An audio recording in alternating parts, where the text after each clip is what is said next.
Hello guy, చిన్నప్పుడు నేను చూసాను. ఇప్పుడు నా ఇద్దరు పిల్లలతో చూస్తున్నా. మరి మీరు చూస్తున్నారా ఇలా? నేను దీని గురించి మళ్ళీ చెప్తా. చేసిన మేలు తల్లి కూడా చేయదంట.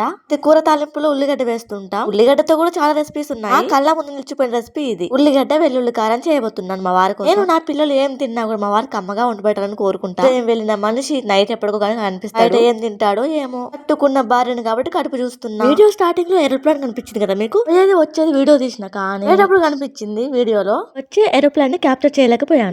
కావాల్సినవన్నీ రెడీ చేసుకుని పెట్టుకుంటే 5 minutes లో ఫినిష్ అయిపోతుంది. అన్ని ఉన్నాయి కాబట్టి సరిపోయింది, లేదంటే రుచి మారిపోయేది. చిన్నతనంలో ఏరోప్లాన్ చూసింది వేరు, ఇప్పుడు నా పిల్లలతో చూసేది వేరు. మొబైల్ లేదు, వీడియో తీయలేదు. ఇప్పుడు మొబైల్ ఉంది, వీడియో తీస్తున్నా. అసలు విషయం చెప్పడం మర్చిపోయినా. కావాల్సిన ఇంగ్రీడియంట్స్ వెల్లుల్లి, కరివేపాకు, కొత్తిమీర, కారం, చింతపండు, ఉప్పు, నూనె, పోపు గింజలు అంతే. ప్రాసెస్ వీడియో చూస్తే అర్థమైపోతుంది ఈజీగా. చాలా మంది చూస్తున్నారు, లైక్ ఇచ్చి మాత్రం మర్చిపోతున్నారు. లైక్ ఇస్తేనే నాకు సపోర్ట్ గా ఉంటుంది, మోటివేషన్ గా ఉంటుంది. వీడియోస్ ఇంకొంతమంది రీచ్ అవుతాయి. కేవలం మీ వల్ల సాధ్యం. సబ్స్క్రైబ్ చేసుకొని చూడండి అబ్బా. లైక్ ఇచ్చి వెళ్ళండి.